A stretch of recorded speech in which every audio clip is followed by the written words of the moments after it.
2월 13일 목요일 요한복음 11장 17절부터 37절까지의 말씀입니다. 힘든 세상을 살아갈 때에 우리에게 버팀목이 되어주는 것이 있다면 미래에 대한 긍정적인 기대감이 아닐까 생각합니다. 그것이 위대한 야망이든 소박한 소망이든 나름대로 좀 더 나아질 것이라는 미래에 대한 긍정적인 기대감 때문에 힘겨운 현실의 아픔을 참습니다. 그런데 때때로 그런 희망이 여지없이 무너질 때가 있지요. 한꺼번에 왕창 무너지기도 하고 때로는 조금씩 서서히 무너져 내리기도 합니다. 위대한 생을 살았던 사람들의 삶을 살펴보아도 이런 일들을 전혀 겪지 않았던 사람은 없는 것 같습니다. 성공하고 성취했던 사람들도 실망하고 원망하고 낭망하고 절망했던 시간들이 있었습니다. 다만 평범한 사람들과 다른 점이 있다면 그들은 그러한 시간을 조금 더 빠르게 그리고 조금 더 지혜롭게 극복했다는 것이지요. 어쨌든 기대했던 미래가 바라는 대로 되지 않았음을 확인할 때 가장 먼저 찾아드는 감정은 실망입니다. 어깨가 처지고 기운이 빠지지요. 의욕도 저하됩니다.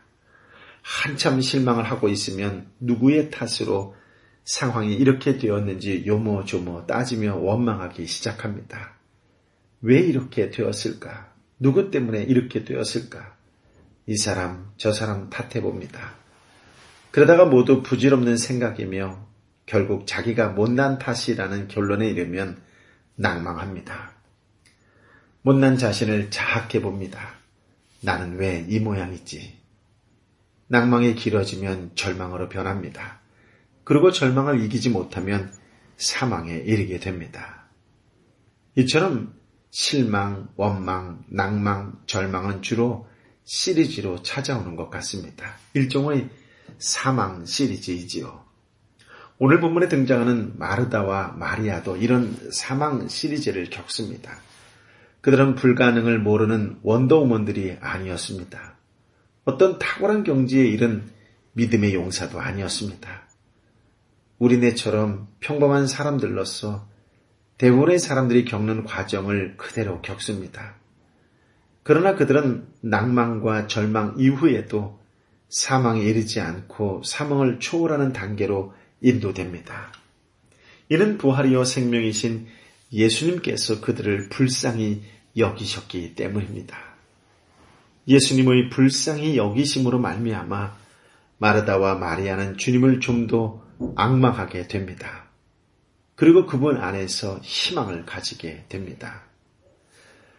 본문 17절부터 좀 더 자세하게 보겠습니다. 예수님께서 나사로의 집에 도착하셨을 때는 이미 나사로가 죽어서 썩은 냄새가 나고 있었습니다. 유대인들은 사람이 죽어도 3일 동안은 그의 영이 무덤 주변에 있다고 간주했기 때문에 3일 동안을 애곡의 날로 삼았습니다. 그러나 시체가 썩기 시작하는 4일이 되면 영은 무덤을 떠난다고 여겼지요. 나사로가 죽은 지 4일이 되었다라고 하는 것은 이미 살아날 가망이 전혀 없어졌다는 것을 말해줍니다. 신랄 같은 희망도 둘 수 없고 모든 것을 깨끗이 체념할 수밖에 없는 상황이 된 것입니다. 이런 상황에서 마르다가 먼저 예수님을 맞이합니다. 21절에 보니 주여, 주께서 여기 계셨더라면 오빠가 죽지 않았을 것입니다. 이 말에는 마르다의 여러 가지 복잡한 감정이 묻어 있습니다. 마르다는 전령을 통해 이 병은 죽을 병이 아니다. 이것은 하나님의 영광을 위한 것이요. 이 일을 통해 하나님의 아들이 영광을 받게 될 것이다. 라는 예수님의 말씀을 들었습니다. 비록 나사로가 죽었지만 영이 무덤 주변에 있는 동안 오신다면 그래도 희망은 있다고 생각했을 것입니다. 이전에도 예수님은 죽은 자를 살리신 적이 있었기 때문입니다. 누가복음 7장과 8장을 보면 예수님은 나인성 과부의 아들 회당장 야이로의 딸을 살리셨기 때문이지요. 두 경우 모두 죽은 지 3일을 넘기지 않은 때였습니다. 마르다는 기대하며 예수님을 기다렸습니다. 그러나 하루를 기다리고 이틀을 기다려도 주님은 오시지 않았습니다. 오시겠지, 오셔서 내 오라비를 살려주시겠지 끝까지 기대했으나 결국 오시지 않았습니다. 마르다의 기대는 무너졌습니다. 예수님을 사랑했었고 예수님을 그토록 믿었지만 그녀는 실망을 경험합니다. 오라비는 이제 썩어서 냄새나고 상황은 종료되었습니다. 그녀는 낭망했습니다. 그때서야 예수님이 늑장 부리며 나타나셨습니다. 차마 직설적으로 표현하지는 못하지만 마르다는 아쉬움과 원망의 감정을 표출합니다. 주께서 여기 계셨다면 내 오라비는 죽지 아니하였겠나이다. 그러면서 그녀는 예수님에 대한 애정과 믿음을 저버리지 않았습니다. 22절에 이렇게 이야기하죠. 그러나 지금이라도 주께서 구하시는 것은 무엇이든지 하나님께서 다 이루어 주실 줄 압니다. 우리가 살아가면서 만약 하나님께서 이렇게만 해주셨더라면 하고 아쉬운 원망의 소리를 할 때가 있습니다. 실망과 원망과 낭망을 경험하지요. 그 후로도 주님을 사랑하고 또한 주님을 믿지만 가슴 한구석에 실망의 상처를 담은 채 주님을 대합니다. 그 상황에서 주께서 무언가 해주시기를 막연히 바라지요. 구체적으로 무엇을 해주기를 바라지는 알 수 없습니다. 본문에서 마르다가 무엇을 해주기를 바랐는지 아무리 생각해보다 알 길이 없는 것과 같은 심리입니다. 다만 막연하게 주님께서 알아서 뭐라도 해주시기를 바라는 것입니다. 사망 시리즈를 겪은 사람들의 예수님께 대한 믿음과 애정이 이런 성격이 됩니다. 열정적으로 뜨거운 신앙도 아니고 냉철하고 이지적인 신앙도 아닌 미지근한 상태가 되는 것이죠. 이런 점에서 우리는 오늘 말씀이 어떻게 전개되는지 좀 더 구체적으로 살펴보아야 할 것 같습니다. 애매한 마르다의 말과는 달리 예수님의 대답은 확고하고 분명했습니다. 내 오빠가 다시 살아날 것이다. 내 오빠가 다시 살아날 것이다. 아멘. 저는 이 말씀을 준비하고 읽고 또 읽고 준비하는 동안 저도 모르게 눈물을 경험했습니다. 제가 매일 새벽마다 간절히 기도하는 분이 있어서일까요? 하나님이 만져주시리라는 확신을 갖게 되었습니다. 내 오빠가 다시 살아날 것이다.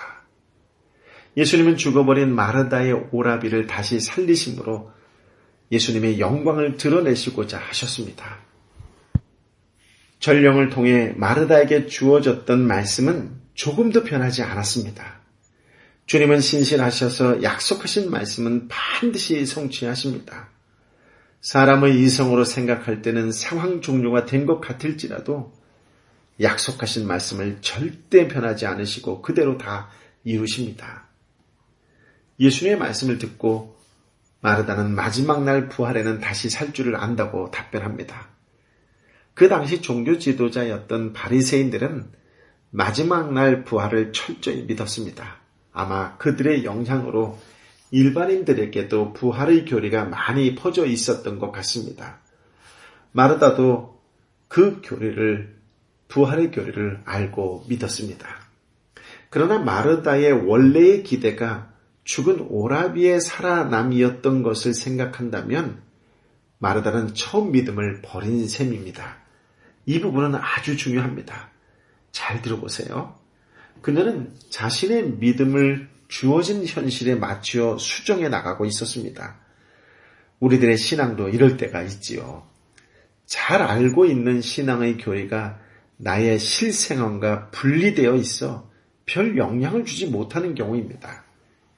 신앙은 단지 현재 당한 아픔을 위로해주는 정도, 예를 들어 믿고 살다 보면 다 잘 되지 않겠습니까? 라는 정도의 막연하고 힘없는 신앙이 되어버립니다.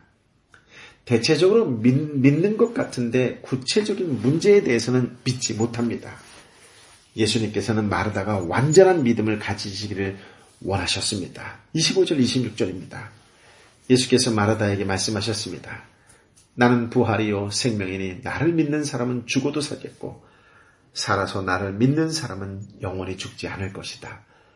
내가 이것을 믿느냐? 예수님은 죽었어도 믿어라 라고 요청하셨습니다. 신랄 같은 희망이 모두 사라졌어도, 상황이 종료되었어도 믿으라는 것입니다. 보통 사람들은 이렇게 말하지 못합니다. 오히려 죽었으니 이제 잊어라 라고 말하죠. 죽어도 살 것이라며 괜한 희망에 부풀게 하지 않습니다. 그러나 예수님께서 그렇게 말씀하시지 않으셨습니다. 나를 믿는 사람은 죽어도 살겠고 살아서 나를 믿는 사람은 영원히 죽지 않을 것이다 라고 말씀하셨습니다. 죽어서 썩은 냄새가 나는 자 앞에서 이처럼 단호하고 분명하게 말씀하실 수 있는 이유가 무엇일까요? 그것은 예수님은 부활이시며 생명이시기 때문입니다. 마르다의 실망을 회복시켜 주실 수 있는 분이 누구입니까? 마리아의 원망을 부끄럽게 하실 분이 누구입니까? 마리아의 절망이 희망이 되게 하실 분이 누구입니까? 누가 우리의 실망을 회복해 주실 수 있습니까? 누가 우리의 원망을 그치게 하실 수 있습니까? 누가 우리의 절망이 변하여 희망이 되도록 하실 수 있습니까? 누가 마르다와 마리아의 눈에서 그리고 우리의 눈에서 흐르는 눈물을 닦아주실 수 있습니까? 우리의 삶을 통해서 놀라운 하나님의 영광이 드러나게 하실 분이 누구입니까? 부활이여 생명이신 우리 주님 예수 그리스도밖에 없습니다. 예수님은 우리의 삶에 일어나는 사망 시리즈를 실망, 원망과 낭만과 절망으로 끝나지 않게 하실 유일하신 분이십니다. 예수님은 우리에게 죽었어도 믿으라고 요청하십니다. 상황에 적절히 변형시킨 모호한 믿음이 아니라 하나님 앞에서 온전한 믿음을 가지라고 요청하십니다. 마르다에게 그렇게 하셨던 것처럼 동일하게 우리에게도 말씀하십니다. 너가 이것을 믿느냐? 너가 이것을 믿느냐? 32절, 33절입니다. 마리아는 예수께서 계신 곳에 이르러 예수를 보자 그 발 앞에 엎드려 말했습니다. 주여, 주께서 여기 계셨더라면 저희 오빠는 죽지 않았을 것입니다.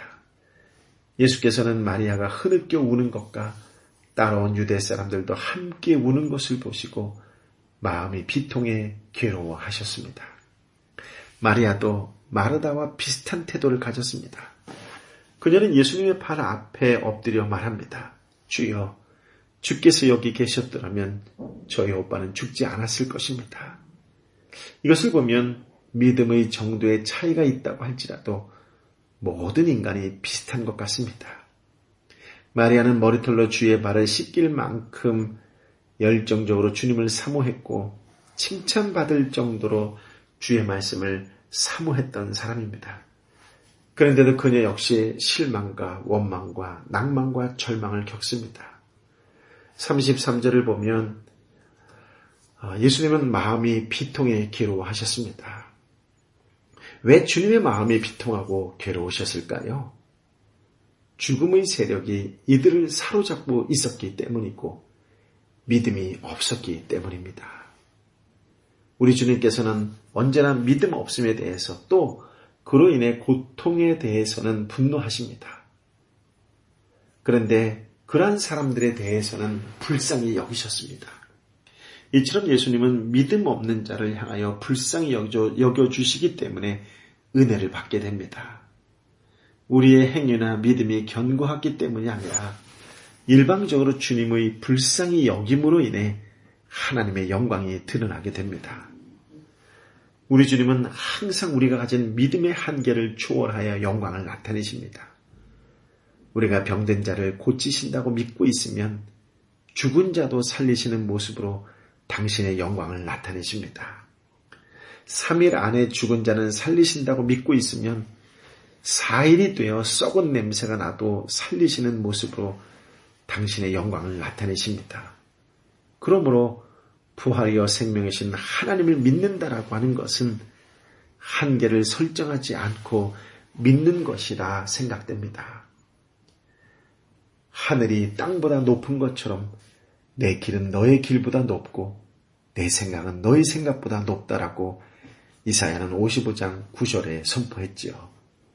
부활하여 생명이신 주님을 바라보고 주님을 앙망함으로 절망을 초월하여 희망으로 나아갈 수 있게 되기를 우리 주님 예수 그리스도의 이름으로 축복합니다. 아멘. 아버지 하나님, 그 어느 때보다 위로의 말씀, 생명의 말씀으로 우리에게 다가오셔서 우리 한 사람 한 사람을 친히 만져주듯이 위로하여 주시니 감사합니다. 주님께서 너가 이것을 믿느냐라고 우리 한 사람 한 사람에게 말씀하실 때에 아멘, 주 예수여 믿습니다라고 응답할 수 있는 믿음의 사람이 되게 하여 주옵소서. 냄새나고 썩어가고 있다 할지라도 아멘, 주 예수여 믿습니다라고 선포할 수 있는 믿음의 사람들 되게 하여 주옵소서. 오늘 이 시간 그 어느 때보다도 간절한 마음으로 빌고 나오니 주님, 내 사랑하는 형제의 아픔을 다시 한번 만져 주옵소서. 눈물 흘며 애통해하는 내 사랑하는 자매의 마음을 다시 한번 위로하여 주옵소서. 너가 이것을 믿느냐? 너가 이것을 믿느냐라고 다시 한번 말씀하여 주옵소서. 그때 내 사랑하는 형제와 자매들이 동일하게 예수의 이름으로 치유될지어다. 예수의 이름으로 회복될지어다. 예수의 이름으로 열릴지어다라고 응답하는 반응의 사람들, 믿음으로 반응하는 믿음의 사람들 되게 하여 주옵소서. 오 주님, 불쌍히 여겨 주옵소서. 다시 한번 만져 주옵소서. 이제는 길이요 진리요 생명 되신 우리 주님 예수 그리스도의 은혜와 아버지 하나님의 크고도 놀라우신 사랑과 성령 하나님의 위로 역사 교통 충만하시니 어떤 상황과 환경이 있다 할지라도 주님 믿습니다. 주님 믿습니다라고 믿음으로 반응하며 그 믿음에 따라 살아가기로 다시 한번 결단하는 하나님의 사람들 한 사람 한 사람 머리 위에 저들이 눈물로 간절한 마음으로 기도하는 사랑하는 가족과 공동체와 직장의 사람들과 아파하고 힘들어하고 지쳐있는 내 사랑하는 형제와 자매들 머리 위에 열방의 선교사님들 가운데 함께하여 주옵기를 간절히 축원하옵나이다. 아멘.